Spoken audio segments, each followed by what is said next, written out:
আমি আজকে আপনাদের সম্মুখে বলতে চাই মুসলমানদের যে দুরবস্থার কারণ।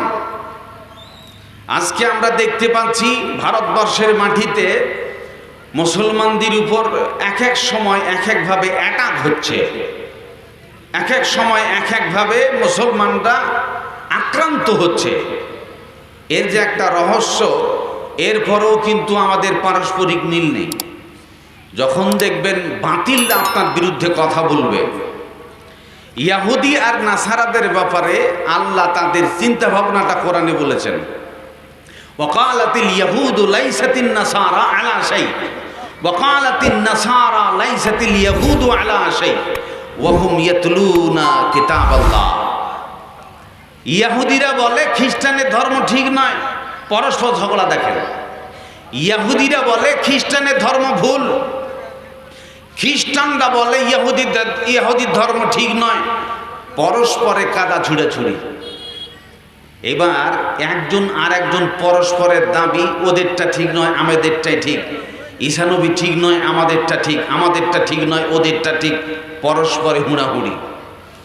এখন দেখা গেল যে মুসলমানদের বিরুদ্ধে খেলতে হবে, তখন কিন্তু ওরা এক। আর আল্লাহ ওদের একতার কথাটা কোরআনে নোট করেছেন, ওয়ালান তারদা আনকাল ইয়াহুদু ওয়ালান নাসারা হাত্তা তাত্তাবিআ মিল্লাতাহুম। তাদের চিন্তা ভাবনা হলো ইহুদি নাসারাদের, ততক্ষণ পর্যন্ত তাদের মুখে হাসি ফুটবে না, ততক্ষণ পর্যন্ত তারা সন্তুষ্ট হবে না, যতক্ষণ না পর্যন্ত গোটা পৃথিবীর মানুষ ইহুদি খ্রিস্টান হবে। আজকে সবাই বলেন ইহুদি হয়ে গেলাম, খ্রিস্টান হয়ে গেলাম। যদি আজকে আপনি ইহুদি খ্রিস্টান হয়ে যান, কাল থেকে গোটা পৃথিবীতে উদ্মাদ আর আনন্দ ফুর্তি চলবে, তাদের মুখ আর কালো পাবেন না। তার মানে এইদিকে পরস্পরে হুড়াহুড়ি গুতাগুতি, আর যখন ইসলামকে হারাতে হবে তখন তারা দুজনা এক হয়ে গেল। তখন সবাই বলছে যে না না, আর আমাদের ঝগড়া করলে হবে না, এখন আমাদের চিন্তা হলো ইসলাম কি করে হারানো যায়। এখন একটা ছোট উদাহরণ আপনাদের কাছে দেই। আপনারা কয়েকজন লোক সমুদ্রে ঘুরতে গেছেন, বিশাল বড় নৌকা, উদাহরণটা খেয়াল করবেন, খুব দামি কথা। বিশাল বড় নৌকা, এ ২-৩ তলা নৌকা, অনেকগুলো যাত্রী আছে। এখন সমুদ্রের মধ্যস্থলে যাবার পর ২-১জন দস্যু মস্তান এরা নিচ তলায় নৌকাটা ফুটা করতে লাগলো। ভালো করে কান লাগাবেন। নিচতলাতে নৌকাটা যদি ফুটা করে দেয়, তাহলে নৌকার ভিতরে যত যাত্রী আছে সব বাঁচবে না মরবে? এ কথা বলে না গো, কি হবে? বাঁচবে? সবাই মরবে। তার মানে একজন লোক ও নৌকাটাকে ভেঙে টুকরা টুকরা করতে চাইছে, ও হাতে কুনহাল নিয়ে আছে, নৌকাটাকে ফুটা করে ভেঙে দেবে। এখন আপনি বলেন, এই জায়গাতে যদি আহলে হাদিস বলে মরুক নাচবে, বেরেলিরা মরে যাক, দেখার নাই। বেরেলিরা যদি বলে মরুক গা আহলে হাদিস, আমাদের দেখার নাই। হানফিরা যদি বলে আহলে হাদিস মরবে, আমাদের কি দরকার নাই, ও ফুটা করে ভেঙে দেখ। আপনি বলেন এই পরিস্থিতিতে এখন যে নৌকাটা যারা ফুটা করতে চায়, একে আটকাতে হবে একাই না সবাই মিলে? বুঝতে পারেন না আপনারা? এখন এই জায়গাতে আমি বেরেলি, এই জায়গাতে আমি হানফি, এই জায়গাতে আমি আহলে হাদিস, এটা দেখলে চলবে না। সবাই মিলে প্রতিবাদ করে ওই লোকটাকে আটকাও, খবরদার এখানে একটা কুড়ালের চোট যেন না পড়ে, দাঁত ফেলে দেবো। এই আন্দোলন যদি নৌকার ভিতর হয়, সবাই যদি এক হয়ে যায়, তাহলে একটা চোট দেওয়ারও ক্ষমতা তার জুটবে না। দেখবেন একই ভাই একসাথে বসবাস করছেন সংসারে, তো সংসারে যখন আপনারা বসবাস করেন, ভাইয়ে ভাইয়ে ঝগড়া হয় না? হয় না?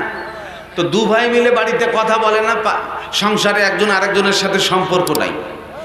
এখন কোনো একটা লোক এসে আপনার ভাইয়ের গায়ে হাত তুলেছে, ঠাস ঠাস করে মারছে, অপমান করছে, আপনি বলেন রক্তের একটা আলাদা টান আছে না নাই? যখন আমার ভাইয়ের গায়ে হাত তুলেছে, ওরে ও আমার ছোট ভাইকে মারছে, আর সাহস তো কম নয়। এখন আপনি বলেন ভাইয়ের সাথে মারামারি আছে বটে, এই জায়গাতে অন্যজনা যখন ভাইয়ের গায়ে হাত তুলবে, আর বড় ভাই বসে থাকবে না। এখন এই জায়গাতে ভাইরা হয়ে যাবে একতা। আমাদের যেটা পারিবারিক ঝগড়া ওটা বাড়ির ব্যাপার। এখানে রাস্তায় যে আমার ভাইয়ের গায়ে হাত তুলেছে ওকে ছেড়ে কথা বলবো না। ভাইরা আমার, আজকে বর্তমান মুসলমানদের দুরবস্থার কারণ হলো আজকে যেমন ওয়াকাফ বিল পাস হয়ে গেছে, মুসলমান ঘুমালে হবে না, বলে আন্দোলন তোলো, আন্দোলন তোলো, স্বর্গে নামো। সবাই মিলে মিছিল করতেছে, রাস্তায় নেমেছে, গুলি খেতেছে। এখন মনে করলেন মুর্শিদাবাদের মানুষ ফিল্ডে নেমেছে, আর ঝাড়খণ্ডের মানুষ বলছে ওরা মরে যাক, আমার দেখার নাই। এইভাবে যদি একটা রাজ্যের লোক ঘুমায় আর একজন জেহাদে নেমে যায়, একটা জেলার লোক নামে আর এক জেলার লোক যদি রক্ত দেয়, তাহলে পরে এই সংগ্রামে জিতা সম্ভব নয়। এই মাটির তলাতে আমরা বসবাস করি। আমাদের পাড়াগাঁয়ের পাশে বেরেলিদের গ্রামে আছে, এমনি করে তার পাশে গ্রাম হানফি গ্রাম, এমনি করে তার পাশে আহলে হাদিস গ্রাম, এমনি করে আমাদের পারস্পরিক পরস্পরে কাদা ছোড়াছুড়ি হয়। হানফি আহলে হাদিসকে গালি দেয়, আহলে হাদিস বেরেলিদেরকে গালি দেয়, এইভাবে পারস্পরিক গালাগুলো চলে যায়। কিন্তু এটা আমাদের মাযহাবী ঝগড়া। কিন্তু যখন দেশদ্রোহিতার কাজ আসবে, যখন ইসলামের বিপক্ষে কথা বলবে, তখন আমাদের ঝগড়া আর কেউ নয়। এখন আমি বেরেলি, তুমি হানফি, আমি আহলে হাদিস, এটা ভাবার সুযোগ নয়। কারণ ওয়াকাফ একটা সবার সম্পত্তি, ইসলামের সম্পদ। এটাকে আটকাতে গেলে সবাই হাতে হাত মিলাও, পরের ঝগড়াটা পরের পাতায় দেখব। যদি আমরা একতা হয়ে আবার মিল হয়ে ঐক্যবদ্ধভাবে আবার ফিল্ডে নেমে যাই, বাতিল্লা কি সাহস পাবে? জোরে বলুন, সাহস পাবে? ফলে পরিস্থিতি হিসাবে এখন ঝগড়ার টাইম নয়, এখন হুড়াগুতির টাইম নয়, এখন পরিস্থিতি তাই হয়েছে। এখন দেখবেন যতগুলো আপনারা সোশ্যাল মিডিয়ায় কথা দেখছেন, হানফি আহলে হাদিস কিন্তু হুড়াহুড়ি এখন নাই। সবার একটা কথা, ওয়াকাফ বিল রিজেক্ট করো। এখন আপনাকে বলি, আজকে যে আমাদের এই যে পরিস্থিতিগুলো এমন হয়েছে যে ক্ষণে ক্ষণে এত সাহস পায় কোথায়? আমাদের সম্পদ বাতিল্লা এসে হাত দেবে, তার মানে ওরা কিন্তু বুঝে ফেলেছে যে মুসলমানদেরকে আমরা জানি, যদি ওই পাড়ার করিম চাচার গায়ে হাত দাও তাহলে এই পাড়ার লোক দাঁড়াবে না। আহলে হাদিসের গায়ে যদি হাত পড়ে তাহলে হানফি কথা বলবে না, হানফির গায়ে যদি হাত পড়ে আহলে হাদিস বলবে বরুক দেখার নেই, বেরেলির গায়ে যদি হাত পড়ে তো আহলে হাদিস পাশে দাঁড়ায় না। এটা কিন্তু ওরা বুঝে ফেলেছে। তার মানে ওরা বুঝে ফেলে যে এরা পরস্পরে একতা নাই। ফলে এই সুযোগ নিয়ে, এই সুবিধা বুঝে আপনার সম্পত্তির উপর হাত দিয়েছে। এখন পরিস্থিতি এমন হয়েছে যে মুসলমানদেরকে আমি বলতে চাই, আজকে দিন দিন ক্ষণে ক্ষণে বাতিলদের কাছে মুসলমানরা লাভ খাইছে কেন? আজকে আমরা তাদের কাছে হ্যাঁ প্রতিপন্ন হয়েছি কেন? এখন ফিল্ডে নেমেছে মানে ভিক দাও। এখন তো ভিক ছাড়া বুদ্ধি নেই। আপনার কথা নাও মানতে পারে, আপনার কথা গুরুত্ব নাও দিতে পারে, আপনার কথা গ্রহণ নাও করতে পারে। এখন আপনার পরিস্থিতি হয়েছে ভিক দাও। ও জমানা মে মুআজ্জম সে মুসলমান হোকর আজ তুম জলিল ওয়া খার বনে হো তারিকে কুরআন হোকর। আজকে যে আপনি লাত খাইছেন তার একটা কারণ, আল্লাহ আল্লাহর রসুলকে আপনি ছেড়ে দিয়েছেন। এখন আপনাকে বলি, আল্লাহ বলছেন যে আপনি লাত খাইছেন কেন, আপনার দুরবস্থার কারণটা কি? আমি একটু প্রথমত আল্লাহর কথাটা আপনাকে বুঝাই। মহান আল্লাহ তাবারাক ওয়া তাআলা তিনি বলছেন কোরআনে, ওয়ামা আসাবাকুম মিন মুসিবাতিন ফাবিমা কাসাবাত আইদিকুম ওয়া ইয়াফু আন কাসীর। আমার আল্লাহ তাবারাক ওয়া তাআলা বলছেন কোরআনে, তোমাদের উপর যে বিপদ ও মুসিবত আসে, তোমাদের উপর যে সমস্যা আসে, এর কারণ বান্দা জানো কি? তোমাদের উপরে বিপদ ও মুসিবত আসার কারণ হলো তোমাদের দু হাতে কৃতকর্মের ফল, তোমাদের কৃতকর্মের সাজা, তোমাদের অন্যায়ের ফল। ওরে বান্দা শুনে রেখে দে, ওই আফু আন কাসীর, আমি আল্লাহ তোর জীবনের অনেক গুনাহ খাতা মাফ করে দেই। তাছাড়া বান্দারে, আজকে তুমি নামাজ পড়লে না, আমি যদি তোকে পৃথিবীতে সাজা দিতাম নড়তে পারতে না, তুমি অমুকের গায়ে হাত দিলে কেন, আমি আল্লাহ ক্ষমা করে দেই। তুমি অমুক দিন ইবাদত করলে না কেন, অমুক দিন তোমাকে মসজিদে দেখা গেল না কেন, আজ কি জালসা দেখেছি 1000 টাকা তোমাকে দিতে হবে, পালিয়ে গেলি কেন, আমি আল্লাহ ক্ষণিকের ভিতর থেকে তোমার সব সম্পত্তি কেড়ে নিয়ে পথের ভিখারি বানিয়ে তোকে জিরো ব্যালেন্স বানিয়ে দেব। আমি আল্লাহ তোর জীবনে এত পাপ, এই পাপগুলোকে আমি আল্লাহ ক্ষমা করে দেই। তাছাড়া তুমি যত পাপ পৃথিবীতে করে নাও, তোমার প্রতিটি পাপের সাজা যদি পৃথিবীতে দিতাম, বান্দা এক পাপ ফেলার সুযোগ তোমারও হতো না। আল্লাহ ক্ষমা করে দেয়। হে বান্দা, পৃথিবীতে যত তো বিপদ মুসিবত আছে, এর কারণটাই হলো পাপ আছে তোমার, গুনাহের সাজা। রাস্তায় চলতেছেন, চলতে চলতে একটা ইটে উজট খেয়ে গেলেন, ইংরেজি গালি দিলে হবে না, ইন্না লিল্লাহ বলতে হবে। আসে না লোক কি গেলে ফেলে রেখেছে, হ্যাঁ মানে যাইতে মানুষ ভাষা প্রয়োগ করে, কিন্তু তার মানে আপনার ছোট্ট গুনাহ ছিল, ওই ছোট্ট গুনাহটা একটু উজট খেলেন, তার মাধ্যমে ক্ষমা হয়ে গেল। তোমার উপর যে বিপদ মুসিবত আসে, তোমার উপর যে দুরবস্থা হয়, এর একটাই কারণ পাপ আছে, তোমার গুনাহ আছে। আমি আল্লাহ তারপরেও তোমার অনেক গুনাহগুলোকে মাফ করে দিই, তোমার প্রতিটা গুনাহ পাকড়াও করি না। যদি প্রতিটা গুনাহ ধরি, এক পা তোমার চলবার ক্ষমতা নেই। এখন আপনাকে দেখাই যে আল্লাহ পাক গুনাহের ব্যাপারে কিভাবে পাকড়াও করেন, ভালো করে কান লাগাবেন। আপনারা জানেন ইসলামের শ্রেষ্ঠ যুদ্ধ বদরের যুদ্ধ, মুসলমানদের জনসংখ্যা 313 জন। এই 313 জন সাহাবী ইসলামের প্রথম বীর। যুদ্ধের মোকাবেলা হবে কাফেরদের সাথে, তাদের সংখ্যা 1000। সুবহানাল্লাহ। এখন আপনি বলেন 1000-এর সাথে 313 জনের যুদ্ধ করা, এটা কিন্তু খুব সহজ কথা নয়। এখন আপনি বলেন 313 জন যখন যুদ্ধ করবে 1000-এর সাথে, তাহলে খেলাটা কিন্তু কঠিন। এই যুদ্ধ শুরু হলো, 313 জন মুসলমান 1000 কাফেরদের সাথে যখন যুদ্ধে নেমে গেল, কাফেররা পালিয়ে যেতে লাগলো, কাফের হেরে গেল। আপনাকে বলি, সেদিন যদি মুসলমান বদরের প্রান্তে যদি হেরে যেত, সেদিনই ইসলামের পাতাটা ওখান থেকেই শেষ, ইসলামের গল্পটা সেখানেই ফিনিশ হয়ে যেত, আর এখানে জলসার সুযোগ হতো না। যুদ্ধ শেষ হলো, কাফেররা ৭৭ জন মারা পড়ল, সব দৌড়িয়ে পালিয়ে গেল, ৭৭ জন আসামি অ্যারেস্ট হলো।